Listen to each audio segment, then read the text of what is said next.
Hello, everyone. Happy So What Day. I'm Ellen March, and I'm the content director for Sulky of America. Welcome. If you're joining for the very first time, let me know in the comments where you're watching from. I have so much to talk about today. First of all, I would like to congratulate all of us because we've almost made it through January. I'm so excited. January is just I don't know. It's the longest month of the year, and it's just feels like it drags on forever and ever, doesn't it? And I say that knowing that for the rest of the year, I will start complaining about how it's going by so fast. So, I don't know. Where's the happy medium, I guess? But I would just like to say congratulations to all of us for almost making it through January. It's been tough. It's been cold. It's been long. But we're in the home stretch here. And, I've been talking about Valentine's Day sewing for a couple weeks now because we're getting a little bit closer to February 14th.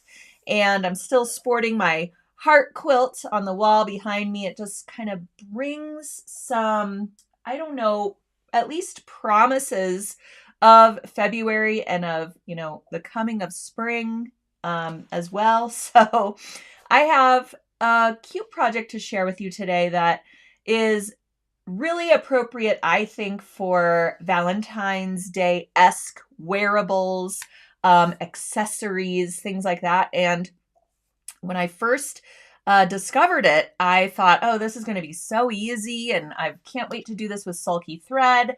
And it was a little bit more challenging than I thought. So I'm going to share that with you, and maybe it will inspire you to get creative today, because once you get the hang of it, you can create these little thread bows and put them on little collar points, put them on backpacks, bags, and the shoes I'm going to show you today. So very, very cute little idea. And I'm also going to share with you a little bit of an Easter project, or really just a bunny themed project. So speaking of coming of spring, this will get you in the spirit, I think. All right, so lots of you saying hello and telling me where you're watching from. I appreciate that. As long as you are participating in the live chat, whether you're watching on YouTube or Facebook, make sure that you've either liked us on Facebook or you've subscribed to our YouTube channel as well, because as long as you do those things and you're engaging with the post here today, you will be automatically eligible to win today's gift from Sulky, which is our Bunny Hop machine embroidery palette. That's right. It's valued at $47.99. It comes with 10 thread spools, 10 rayon thread spools, and 6 Easter or spring themed designs in 3 sizes. So a great value bundling those designs, all the formats and sizes that you need for a 4x4, 5x7, or 6x10 embroidery hoop. And all the threads that you need that are featured in those designs come with the palette. So a great, great giveaway from Sulky today. Let's see. Susan says, looking forward to bunnies and bows. Yes, both of these are great projects for the littles in your life, whether they are your grandkids, your kids, your nieces and nephews, you name it. And then we can also kind of translate the kid-friendly designs and projects into some adult wear as well. All right. So before we get started, make sure if you are interested in our Greece tour, this is going to close for registrations in a very short while. And last I checked, we had very few spots available, which is so exciting. I can't wait to go, and I can't wait to experience all of this with you. I know I've been mentioning this for a little while too, but I've been developing our hands-on workshop for our trip to Greece, and I think you all are really going to enjoy it. But of course, I'm not going to share it with all of you until after our tour mates get to make the project, because I really like to surprise them. during our travels. And it's funny, some of them come up to me on day one. What are we going to make? What is the project? What are we doing in a couple of days? And I'm like, no, no, no. We're going to wait until the day of. Because I don't know, it's fun for me. And I hope it's fun for all of you as well who come on these tours with me, to have a little bit of a surprise. And, we join together for a few hours for our great workshop. And it's sometimes, in the beginning of the tour, sometimes toward the end.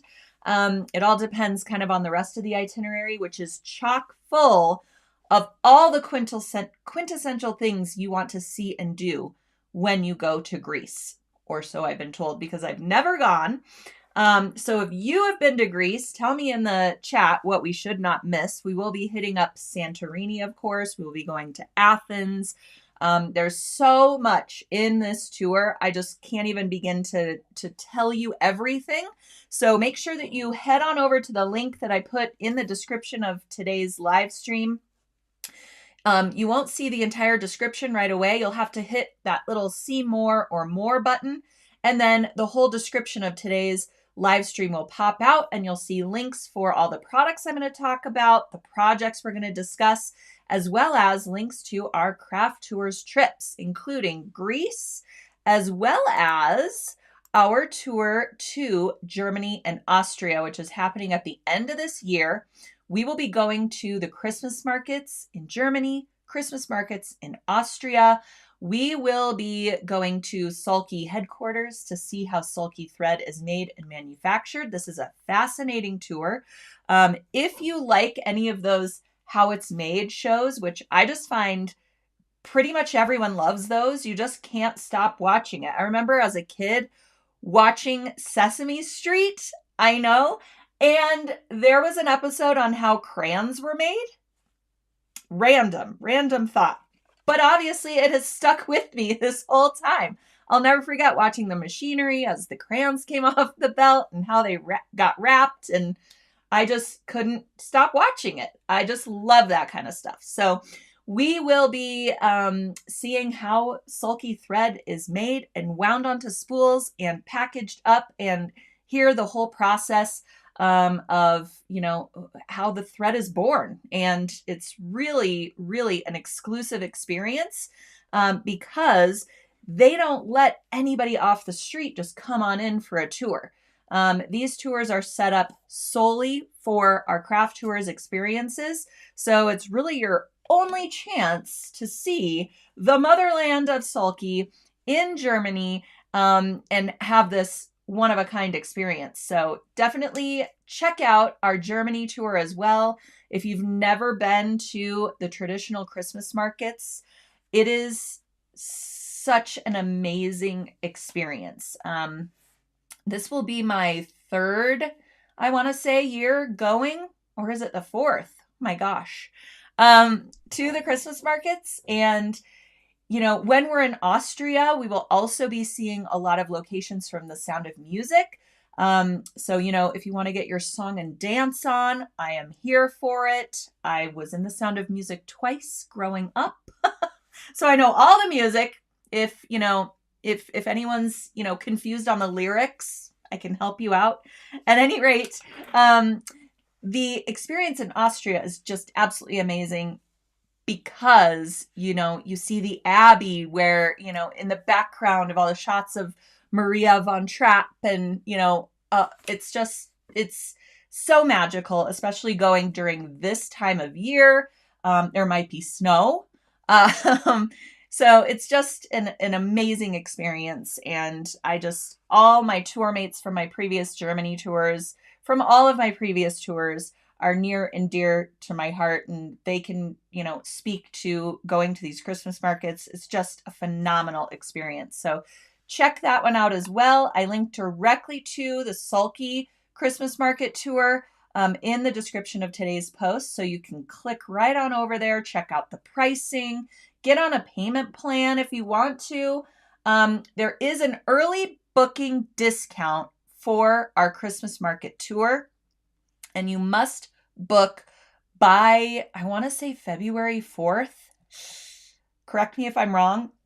but you must, pull the trigger, make that decision in the next few days, because that early booking discount is going to go away. And I believe it's like $500 off, which is crazy, an amazing deal. So take advantage of that. If you're interested in this tour, get on it. And yes, if there are any questions, I'll answer them now. You can also always email me about these tours at info@sulky.com, and I'd be happy to talk you through it, answer any questions that you have, or get you to the right person who can answer your questions. Sheila's saying, I would love to go to Greece, but it's out of my price range since I'm a single person.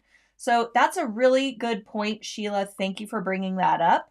If you are a single person and you want that double room rate, Craft Tours will match you up with somebody that is in the same boat.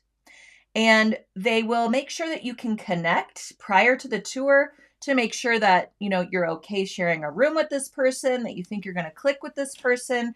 I have had many tour mates of previous years get matched with a stranger, and they end up being friends for life. Craft Tours really, really goes out of their way to make sure that you're going to have an amazing experience. And then you can save a little bit on the tour because you don't have to get your own room. Okay, so you can get that double occupancy rate by matching up with somebody who's also looking for a roommate. So that might be an option for you if that is a deal breaker for you, Sheila. I highly suggest check out that option. Ask them about that. And it might be, your ticket to Greece right there. I was reading some testimonials on the Craft Tours site. Right now, we are the only Greece tour that's up there and available, but they have done some in the past, at least one. And one person said, you know what, without Craft Tours, I would have never gotten to Greece because I travel alone and I was nervous about going by myself. And, Craft Tours enabled me to get to this location of my dreams and meet a ton of people along the way who I am still in contact with. It's just such a unique experience, being with people who you already know. We all love to sew. Some of us are quilters, some of us are garment sewers, some of us are weavers. I had a couple of ladies who were weavers on our Bali tour, and it was just amazing talking to them about their craft and everything that they, do creatively. And it's so inspirational. Some people do cross stitch, hand embroidery, but you already have something to talk about. You already have this interest that brings you together, whether it just be, whether it's just sulky thread is what brings you all together, or, maybe 5 of us are quilters and 5 of us are garment sewers. You get the idea. So it's a really, really great time, and just a unique way to travel. You don't have to bother yourself with the itinerary and scheduling everything and making sure you get from point A to point B, because that is all done for you. It's an amazing, great way to travel. All right. Hope everyone has a great time, says Gail. Yes. The Greece tour is in May, in the end of May, early June. So it's also a great time to travel to Greece. It will be a little bit before the heavy tourist season starts. So we won't be, ideally, we won't be just inundated with crowds everywhere we go. It ideally will be a little airier, if you will.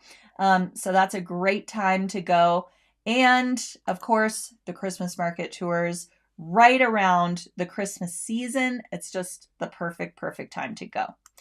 All right. So another thing I want to discuss with everyone. Wait, someone's saying I sure need a vacation, and Bavaria sounds like a wonderful trip to me. Absolutely. Oh, don't we all need a vacation, right? Germany and Austria are amazing places.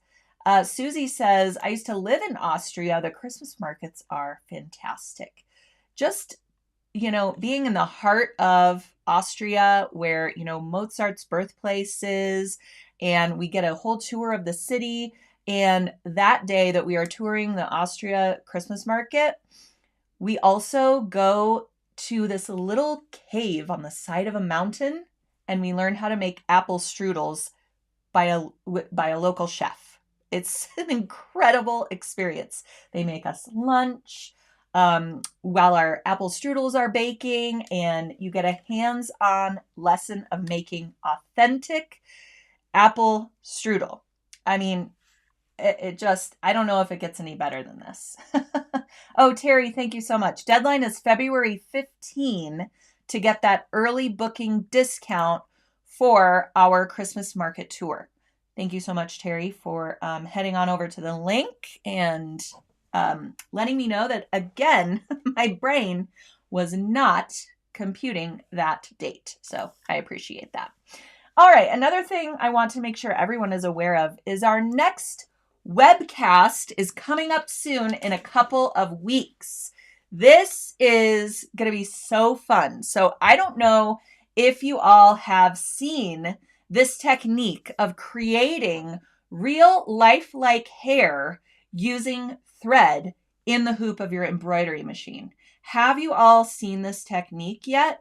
I've seen little angels with curly locks all over their faces. I've seen even some like, oh, what am I thinking of? Some really cute cows and things with really long, shaggy thread hair. And it is the coolest 3D texture technique. It's so incredible. And really, I would consider the pioneer of this technique to be Embroider Shop, Zandra Shaw of the Embroider Shop. She has this proprietary technique. It's called a jump thread technique. And it is how she is creating these amazing realistic hair designs. And they're just so fun. They're so fun because you can personalize the people, the ladies in this case that you're creating. You can personalize them with different skin tone shades, different hair colors, different hairstyles. So not only are we going to learn this technique and create this cool design, but we're also going to learn different ways of styling the hair after it is created in the hoop. And it's all part of the same embroidery design. You can buy up the design separately, or it also comes with purchase of the main kit. So the kit for this webcast, which is happening February 11th, 2 p.m. Eastern Time over at sewingonline.sulky.com. Before I get into it, I just wanted to show you a little bit closer up image. This is the design in the hoop. You see all of that 3D hair popping off of the surface of the fabric. And then in this case, the straight hair has been braided, tied with a cute little bow. And then the grayish hair has been curled. And we are going to learn how to create curls, how to style the hair, how to cut and trim the hair for different styles. So if you have a short haircut, you're going to learn how to trim that up so that girl on the left maybe looks like you, girl on the right maybe looks like your BFF, and then you can use that design, create greeting cards, pillows, wall hangings, little pieces of art that you might frame, maybe in a shadow box for your bestie, things like this. So you can also personalize this design by choosing different fabrics for the shirt appliques. And then, of course, they also are wearing some denim jeans. I'll show you that in a minute. So here's what the hair looks like when the design is complete before you've done any of the styling. So you can see it's looking very straight so far. For straight hair, you must use Sulky rayon thread. It really is the best for nice straight hair that doesn't wave or curl up on you. I don't know. It's best for straight hair. It's got that sheen to it. It looks nice and luxurious. It just looks so good. On the right is a Sulky 30 weight blendables thread, a cotton thread, and that's what you want to use if you want curly hair. Now you can also use that 30 weight cotton blendables for straight hair. You can see here, you want to use like an eyebrow kind of brush, that has like a fine tip kind of comb on one side and then a brush on the other. That is a really great tool for helping style your lady's hair. So once you kind of brush it down, you can see it looks pretty good straight. It's just that the rayon hair has that nice sheen to it. And it ends up looking a little bit thicker for some reason, or fuller, I guess, just because it's a little bit lighter weight thread than the 30 weight blendables, which ends up looking a little bit coarser. You understand what I mean? All right, so once you brush it, then you can trim it up. You can add some layers. You can braid it. You can put it in a bun. You can cut it really, really short or leave it long, and then you can curl it. So during the event, we're going to show you how to curl the thread, what thread is best for curling, which is really this 30 weight cotton, whether it's a blendables or a solid variety. You're also going to learn all the applique methods in the hoop. So here is just a scrap of denim. I don't know about you, but I have tons of scraps of denim around all the time because, I'll get a hole in a pair of jeans and I just kind of put it aside in my fabric stash because I use denim for just random things all the time. This is a great use for some little denim scraps if you want your ladies to look like they're wearing jeans, okay?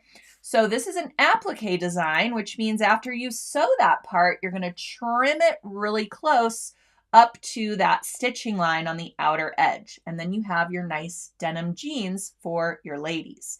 So the main kit that I mentioned for the webcast comes with a 1 yard pack of Sulky Cutaway Plus Stabilizer. You really need a medium weight cutaway or permanent stabilizer to support all of the needle penetrations that are going to happen to create that hair. You can imagine how much thread that uses to create the realistic hair that you just saw. So to support your fabric so that it doesn't, perforate or, start falling apart, basically, you really, really need a great stabilizer that is going to be permanent, meaning it's going to stay with the fabric over the life of your project. It's not a tearaway that you're going to, remove after the stitching is complete. So this comes with a 1 yard pack of Cutaway Plus, and a 1 yard pack, is going to give you quite a few stitch outs, right? It's more than you'll need for just one design. I should also mention that the design comes in 2 sizes. So if you have hoop limitations, you can choose the 5x7 hoop design size. If you have a larger hoop, you can go with the 6x10 hoop design size. So you have some options there as far as size goes. And that's great as well. If you want to create a smaller card, you'd go with the smaller design, and you get the idea. Also in the main kit are all these thread colors that you see here, including 2 additional threads. Actually, I think including 1 additional thread. Sorry about that. So the 6 threads that you see on the bottom are our skin tone sampler. This has 6 spools of sulky thread in some skin tone colors. So you can choose the ethnicity, the skin tone for your people that you're creating in your stitch out. And this gives you plenty of thread to kind of mix and match to create this design numerous times for different people, to represent different people. You get the idea. The thread on the top there is that gold thread that I was just showing you on the denim jeans. You know how most of our denim jeans have some gold top stitching to them, or at least, some Levi's, things like that. So you will get that gold thread color for the pants applique, as well as a denim colored thread for the shading that you see on the denim jeans as well. Now, what is not included are the threads that you need to create, let's go back here, your shirt appliques, because we know that you're going to pull a small thread or a small fabric swatch or fabric remnant from your stash to use for these small shirt appliques, and you're going to want your thread to match the fabric that you've chosen. So that's why we did not include those two threads in with the main kit. So you will need 2 thread spools to match the fabric appliques that you're going to use for the shirts. All right. So then after you've selected your main kit, which includes the 6 skin tone thread colors, the 2 pants thread colors, and the Cutaway Plus, then you can choose your hair sampler. So first up, we have our straight hair sampler.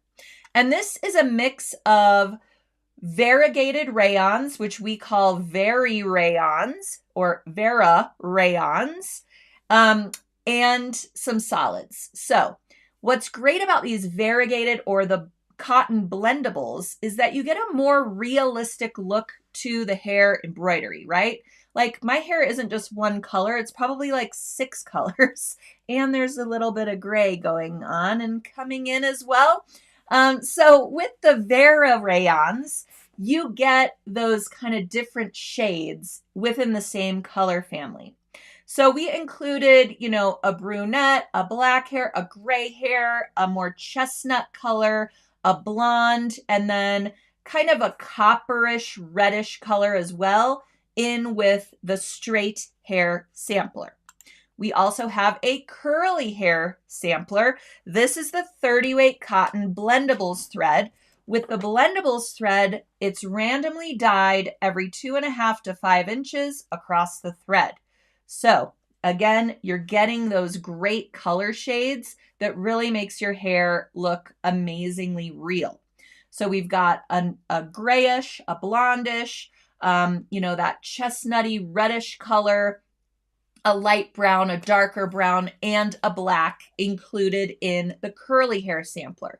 Now, when you grab up the main kit, both of the hair samplers are set as options to add on to your kit.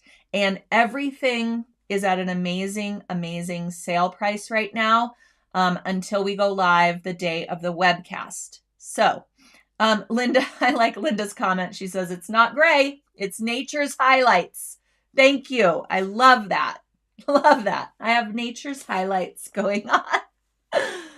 Okay. So when you grab up your main kit, you will select either the straight hair option or the curly hair option. Or if you would like both, you can select both, add them to your cart. And then once you go through the checkout process, you'll see all those sale prices pop up. So you won't really see those until you get to that checkout page and you can review your order before you purchase it and all of that. So it's a little bit confusing just right off the bat, which is why I wanted to explain all the kit options, explain what you're going to learn during this hour-long event. And not only will you learn that jump thread technique to make the hair in the hoop of your machine, but you will also learn all of those great styling tips, how to curl it, you know, cute little accoutrements, accessories to add to the hair to really make the design your own. All right. So let's get started with today's project. Our first project, this is the one I was talking about at the beginning of today's show, how I saw a video of someone doing this on shoes on Instagram. And I've in our blog post for these shoes, which is at blog.sulky.com, I linked to that video so you can see, because I have to give credit where credit is due. This is not my idea. I did see this on a video, and the video was so fast. I think it was 10 seconds long. I had to watch it 40 times because I was like, this is the cutest thing. Bows are everywhere, right? It's super trending right now. And putting them on these shoes is so adorable. I got to tell you, both of my girls were fighting over the shoes, but we're at a point where they wear different size shoes now, so they cannot share shoes. So it only went to one of my girls, and she's elated to wear them out and about. If only we would be able to stop wearing snow boots for a while so she could actually wear them to school. I'm sure she'd be very excited. Okay. At any rate, I saw this on a video and there were no instructions, just, the person making them on the shoes. And I linked directly to that playlist.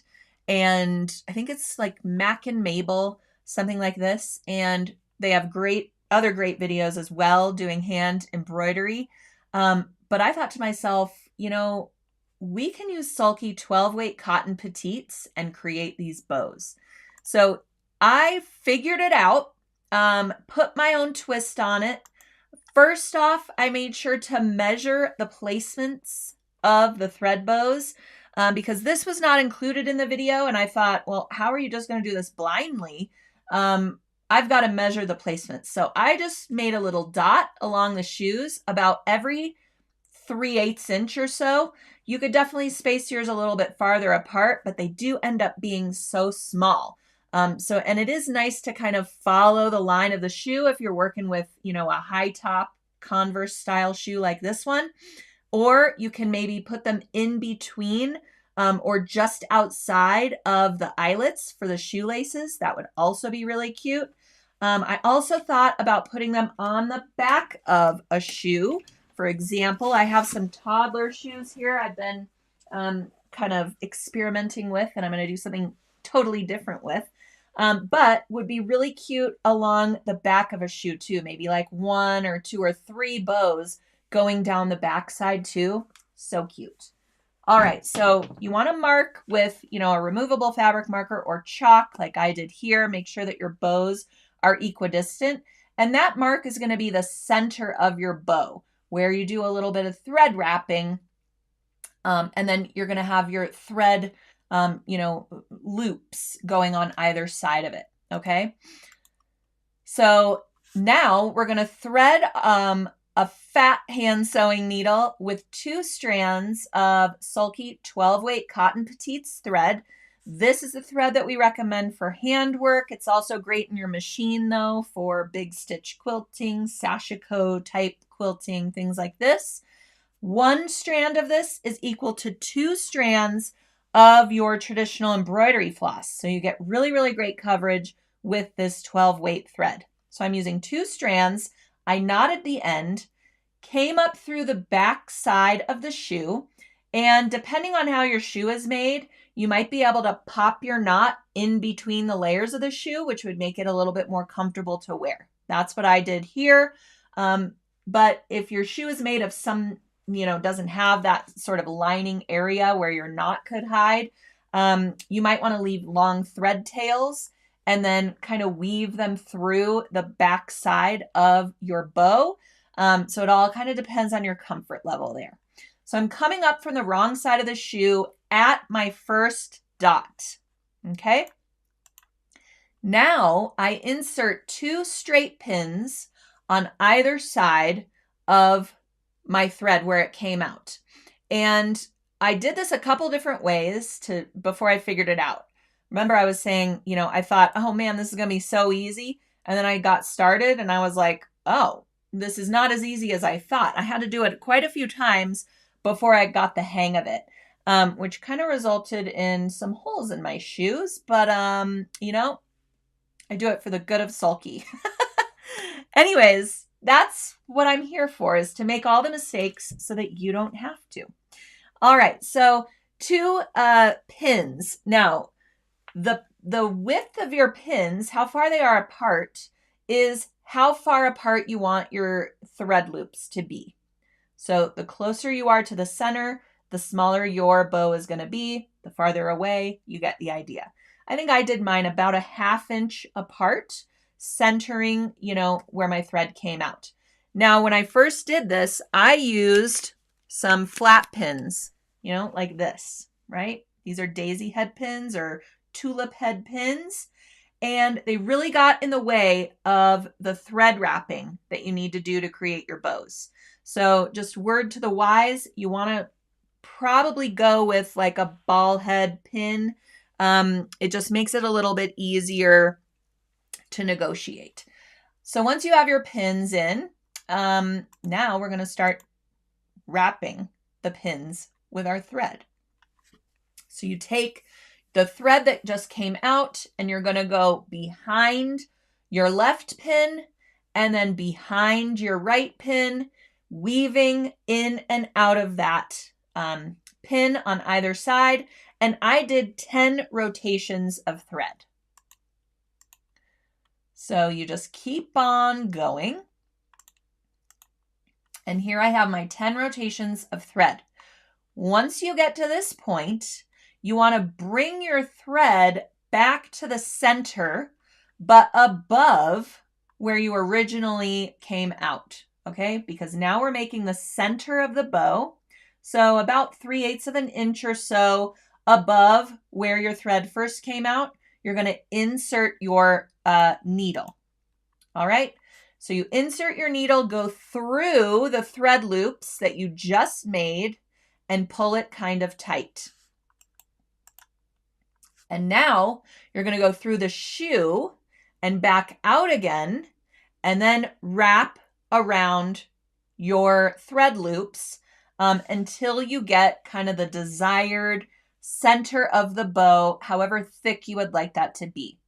I probably went maybe 4 or 5 times just to make sure everything was nice and secure. My loops wouldn't pop out. And now you have your first bow. So now we are going to take out our pins. Make sure you've tied a knot to secure your bow. And then you will repeat for however many bows you are creating on the shoe. Doesn't it look so incredibly simple? What an adorable addition to some shoes, making them your own, personalizing them.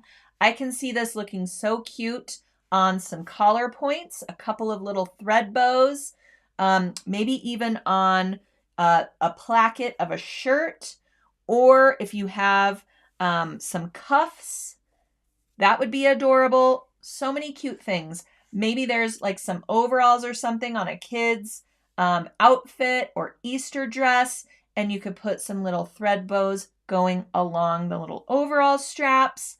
Just incredibly adorable. So I cannot take credit for this, but if you head on over to our blog post, you can watch the video and then you can get my tutorial, my take on it, and you'll see the things that I changed just a little bit, in my opinion, just to make it a little bit easier. First off, with the marking of your bows, and then how I tied the bow in the end is a little bit different than what you see in the video.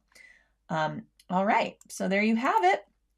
Here's my lucky daughter sporting the shoes. She was so, I'm always on the fence. Like, my kids are starting to be real fashionistas, okay? Like, they want to be trendy. They're checking out all the trends and the all the looks and all the, fashion that's coming out. And, of course, they want it all because they are little teenagers, even though they're not in their teens. Okay. Growing up before my very eyes. Anyway, talk about, life passing you by.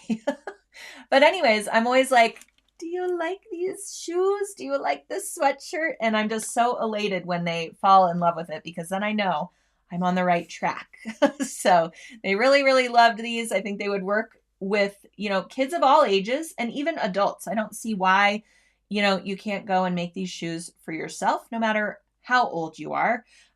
Because there's just bows on everything. I'm seeing them on, sweatshirts and the back of jean jackets and even on just a bow motif on a t-shirt. They're just all over the place. All right. So next up, I also want to inspire you with a little bit of spring bunny Easter feel, getting us a little bit closer to springtime. And I'm going to show off how to do these adorable little bunny appliques on a t-shirt or a onesie. And I'm going to kind of blow through this tutorial a little bit quickly because the same process for the t-shirt really applies for the onesie. especially if you're making them in toddler sizes. But really, embroidering a t-shirt's very similar to embroidering a onesie because you have to embroider a little bit blindly. You have to open up that onesie or open up that t-shirt with the wrong side facing out so that the right side is against the stabilizer, and you're almost embroidering with the arm of your machine in this little fabric tunnel. So you really need to stay with the project. There's going to be no starting and going and getting a coffee and coming back and checking on your stitch out. No. You have to stay with the project because as the arm is moving and it's embroidering, you need to make sure that the t-shirt doesn't fall down or the onesie doesn't get in the way of the stitching that's coming up. Okay. So I always kind of look in that tunnel, and I might even hold the fabric away from the needle. And then I have my other finger on the start and stop button so that at any time, if I notice something's about to get caught or shift or move, I can quickly press stop. I can move the fabric out of the way and then keep going again. So very, very important that you stay with your machine for stitch outs like this. I also wanted to mention that my good friend Judy Briley made these samples, and Judy was on my Bali tour, and I quickly realized that she was an extremely accomplished seamstress, sewer, embroiderer. She knows software inside and out. She was just a wealth of knowledge. We had many conversation about her great talents, and I thought, hey, you want to do some sewing for me? So courtesy of Judy Briley, let's just give her a round of applause. Because she did a fantastic job on these cute little shirts, and it's really showing off our Bunny Hop machine embroidery palette and our Sulky Felty, which is used for the applique portions of these cute little bunnies. She just did such a phenomenal job showing off all of these great products that we all know and love. So the stabilizer that we're using for this is Sulky Sticky Plus Stabilizer. It is an adhesive-backed sticky stabilizer that tears away after your embroidery is complete. And then we're also going to use Sulky Tender Touch, which I recommend as a covering. Once your embroidery is complete, you want to use Tender Touch and fuse it to the wrong side anytime you're making something like a t-shirt or especially a onesie for a little baby who has sensitive skin. You don't want the bobbin stitching to go against the baby or the toddler's skin, or even the adult skin, if you will. And that Tender Touch covers all of that up. It's a nice, silky, soft, lightweight, fusible stabilizer that you could put right over the top of your embroidery. It helps stabilize it for the life of the garment as well. You can wash it, dry it, all that stuff. But most importantly, it protects your skin from any kind of scratchy stitching, things like that. So we're going to use that as well. We're also, of course, going to use our Bunny Hop machine embroidery palette, which comes with all the thread that we need for these designs, as well as the Bunny Gal and the Bunny Gent that are included with the machine embroidery collection as well. We also need some bobbin thread, of course, 60 weight bobbin thread, a little bit lighter weight than the thread that we're using on the top. And then we also need some felty. As I mentioned, felty is what is used for the applique portion of these little bunnies. The felty, since it is manufactured for machine embroidery and other embroidery applications, it's 100% polyester, so you can wash it, you can dry it. It's great for wearables. You can use it for appliques. You can fuse it if you want to. So it's just a really, really great product. And we're using the white felty for our white bunny face and ears, and then the pink felty for the inner ear applique. There's also a little bit of fabric that you need for the little bow that's on the Bunny Gal, and then the little bow tie that's on the Bunny Gent. So you can use a cute little fabric from your stash because it really only needs to be, I don't know, maybe 4 inches square. if that, depending on the size of bunny that you have chosen for your stitch out. All right. So first and foremost, we need to hoop up our stabilizer. We're going to hoop only the sticky plus stabilizer in the hoop, not our t-shirt, because as you know, especially with a onesie, if you hooped that, it would get caught and you would be, embroidering through both layers of the shirt. So instead, we're going to hoop the stabilizer only, which is a technique I call hoopless embroidery, because our item or our fabric is not going in the hoop, but our stabilizer is. So make sure you hoop the stabilizer with the paper side facing up. That's going to be the side that has this great grid line on it, which you can use for perfect placement. It also has the sticky plus label on it as well. So that's how you know you have it right side up in the hoop. Once it is hooped, that's what it's going to look like. And we need to remove that paper backing once it's in the hoop. So what I like to use is my trusty, which I can never find when I need it, sticky plus slitting pen. Where have you gone, my slitting pen friend? The slitting pen is my favorite notion on the Sulky website. It is made to only cut through that paper backing without slicing the stabilizer underneath. If you have never heard of the slitting pen, please check it out on the Sulky website. It's only about $7 or $8, and it will change your life if you do a lot of hoopless embroidery. It is absolutely amazing. I don't know how they make it.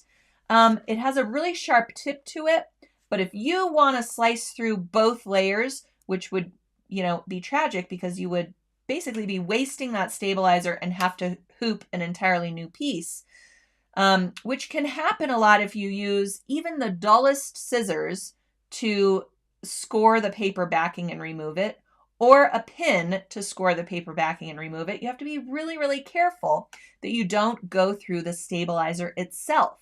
When you use that slitting pen, you can just draw an X or a square inside of your inner hoop ring and then lift up a corner of that paper backing and remove it.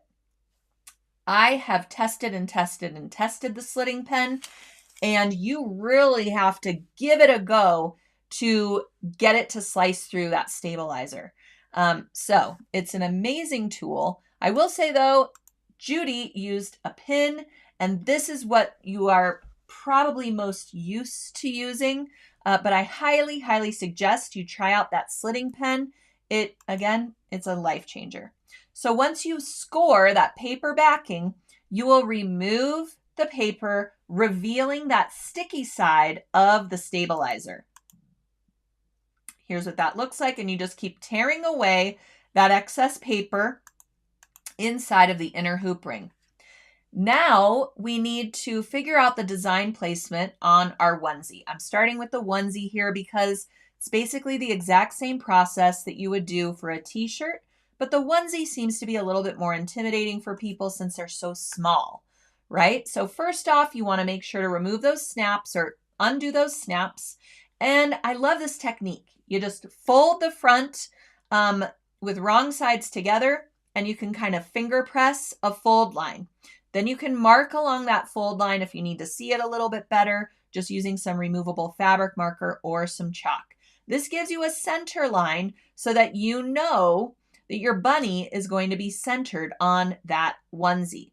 Okay. You can also use a printed paper template of the design if you happen to have software and you can print out a template. You get the idea. Once you have that center line, you can pin mark it. Again, draw a line using a removable marking pen. And then you can also mark your horizontal placement marks as well. And that's going to help you center your onesie or your t-shirt in the hoop by aligning those cross marks with the markings that are on your hoop. Okay? So once we have that, you can turn your onesie wrong side out. I also find it helpful to mark those hoop markings on my stabilizer as well, because it's a little bit easier to see and to line up when you have your onesie inside out. That way you're not just relying on the marks on the side. You can really see the horizontal and vertical marks on your stabilizer as well. Then you can mark up those lines with the lines on your onesie. See how it's wrong side out? Very difficult to see. Once you have that in place, just finger press it or press it with your hand to make sure that it adheres to the stabilizer. And now we need to maneuver our onesie out of the way of the stitching. So I did mention that it's almost like you're embroidering in this tunnel of fabric, okay? So you've got your, front snap and back snap, up in the air kind of, and then you can just like let them fall so that your embroidery area is clear, but the rest of your onesie is out of the way of the stitching. Now you can put your hoop onto the machine and just kind of smooth it out. The most important thing to think about is to not stretch your knit fabric in the hoop. All right, so if you notice there's a little fold or a bubble or something, it's not flat on the stabilizer, you really need to lift the whole thing up and just do it again until it's flat. Because if you go to lift up another area and smooth it out, you're probably stretching the knit. And then when you go to embroider on that and take it out of the hoop, you're going to have this stretched out part of your t-shirt that is matted down or permanently stretched in that area. And that's how you get puckering and weird looking embroidery. So we don't want that. All right, so we're going to start the embroidery. And I did mention this is an applique design that it incorporates sulky felty. So here we are showing you a roll of felty, but felty is also available in assortment packs. So you can grab up like the rainbow assortment pack. You don't have to choose white for your bunny. You can make a light pink bunny, light blue bunny, whatever color bunny you want if you grab up one of those assortment packs. You'll get one sheet of, a rainbow assortment of colors. We also have a neutral assortment and a heather assortment and a holiday assortment. And you can check all of those out at sulky.com. Or if you're going to be making, let's say, a family of bunny gents and bunny gals, maybe for a family portrait or a family picture on Easter Sunday, something like this. That would be adorable, by the way. Maybe add everybody's name to it, something like that. Then maybe you're going to want a whole roll of felty to do all of your white bunnies and then have a pink roll as well for all of the ears. You get the idea. So once you get to the applique steps, which are all explained to you in the color chart that comes with the design collection, you're going to add your applique fabric. And you can see we've just cut a square or a rectangle for the bunny head. And then the bunny ears are a separate applique process. Okay. So first off, your first color stop is going to be that circle for the bunny face. That's your placement markings. That's how you know where to place your felty in the hoop. And just to make sure your felty doesn't go anywhere, you can give it a little spray of Sulky KK2000, our temporary spray adhesive, one of my favorite products at sulky.com as well. I go through these like nobody's business because I use them for so many things. Spray the back of your felty a little bit just so that it, doesn't move or shift when you put your hoop back onto the machine. Then you will run your tacking stitch step. That tacks your felty to the onesie. Then you'll remove the hoop from the machine and carefully trim using some applique scissors. Carefully trim as close to that tacking stitch line as you can without clipping through it. Then you will have a nice perfect circle for your bunny gal or your bunny gent, whichever one you are sewing out. Then you will move forward in the design and do your satin stitch edging. And you can choose a nice silver thread color from the machine embroidery palette, or you could also choose a white color or whatever color matches the felty or the applique that you're doing.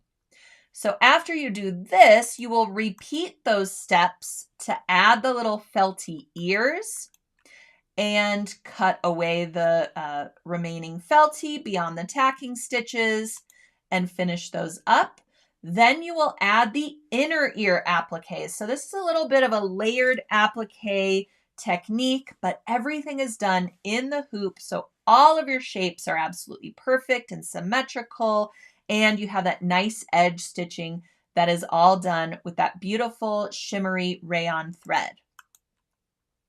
After you complete all of the ear stitching, then you will do the rest of the steps to finish the design, which is all of those great facial features, as well as your bow or your bow tie applique process as well. How cute is this? And you know what I'm thinking? You know, kind of, why can't I speak right now? Kind of meshing together our 3D hair embroidery with this design. Wouldn't it be so cute to take the 12-weight cotton thread and add some longer whiskers just by hand, just tack them on there to really, just kind of jazz up your bunny gal or your bunny gent and add a little bit of texture, add a little bit of whisker dimension. That would be so cute. Just came to me. What a cute idea. So now you have your bunny gal applique done on the onesie. Again, very important to stay with the project so that you can move excess fabric out of the way of the stitching lines if you need to.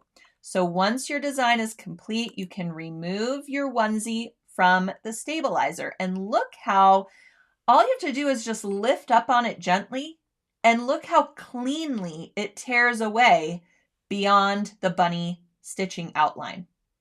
Isn't that great? You don't have to get in there with tweezers and, compromise your stitching or anything. You just simply tear it away. It's really much easier to do while your stabilizer is still in the hoop, because your hoop rings are making sure that your stabilizer doesn't go anywhere, and you can just lift the onesie away and look how cleanly it tears away. So now we have our finished design, and the last step we don't want to forget is adding that tender touch to the back of the embroidery. So we will take a piece of tender touch, cut it a little bit larger than your embroidery. A lot of people like to use pinking shears or a wavy rotary blade to cut out the tender touch, because it just helps those edges adhere a little bit better to the shirt and last a little bit better over time. Sometimes when we just cut it straight, it might have a tendency to kind of roll up over time, over multiple washings. And as you know, with a onesie, you're going to be washing that thing like nobody's business. So it's a great tip to use pinking shears, or again, like a rotary wavy blade on your rotary cutter to cut out the tender touch before fusing it to the wrong side of your onesie. So here we have the tender touch. Once you could see how you could see through it. It's so very lightweight. You want to make sure your fusible side is touching the embroidery wrong side. Once you have it there, then you can kind of fussy cut it a little bit, but you do want to make sure that it's at least a 1/2 inch to 1 inch larger than your embroidery. And then you will simply fuse that with a low to medium temp iron until it is adhered. And you'll do the same exact process if you're making a toddler tee or even an adult t-shirt. Same exact embroidery process. And then you have your cute little bunny gal and bunny gent embroidered tees, perfect for Easter, perfect for springtime, which I promise you all it's coming. It's coming in a little while. We just have to get through winter, don't we? And, as I mentioned earlier, we are so close to closing out January. In fact, the next time we meet again on another So What, it will be February. So if that isn't encouraging, I don't know what is. Yay to surviving January, and yay to a new month. Especially one that's full of love and hearts and flowers and chocolates. Love that about Valentine's Day. So I'm going to make sure that we don't have any questions about those onesies or maybe our thread bows that we can address during the live. And let's see. I have a Brother embroidery machine. Will these work on it? It's only like a 4x4 area. I'm new at this. All right. Well, welcome, Terry. Yes. So the 4x4 embroidery hoops, while they are very small, great for onesies, okay? Great for, obviously, smaller projects. And the Bunny Hop Machine Embroidery Collection, all those designs included in the collection come in 3 sizes. So there are sizes for a 4x4 hoop included in that collection. So you just want to make sure that you're not choosing a size that's larger than your hoop parameters. But the same process would apply. It's just you'll have a much smaller design on your onesie, which for a onesie, that works great. Now for a larger t-shirt, instead of centering the design, since it's going to be much smaller, you might want to place it on an area like where you would find a logo on a t-shirt. And then you could have just a smaller bunny on your chest area. So that's another way of looking at it. I've also seen really cute shirts, especially if you have shorter hair, where people will embroider a design and just center it right under the what am I blanking? The collar area or oh my gosh, you get the idea of your t-shirt. And that's really cute if you want to have a saying or something like that. So just, think about some different different areas of placing your design if you have to go smaller. I've also done a t-shirt where I put a little lightning bolt on the lower left corner of the t-shirt area, like right in the front. And that's also a cute treatment. Just a little something, something down on the side of the t-shirt, if you have to use a smaller sized design. All right. Mindy says she hasn't heard of the slitting pen. Mindy, check it out at sulky.com. You will absolutely love it. If you do a lot of this kind of embroidery, if you are using Sticky Back Stabilizer all the time, the Sticky Plus is your friend. You need a Sticky Plus slitting pen. All right. Susie Q says, the slitting pen is fantastic. I got it when I needed to purchase a little more to get free shipping. Best decision ever. Love that. Must have tool. Use it often. Thank you, Sue. Oh, they do call me Ellen Slitting Pen March here at the Sulky Land because I talk about it that often. I'm a super fan. And that's really funny. Thanks for putting that in the chat. All right. And yes, the onesie does have a 4x4 design on it. All right. And just another, applause for my good friend Judy Briley, who made those fantastic little bunny gent and bunny gal onesies.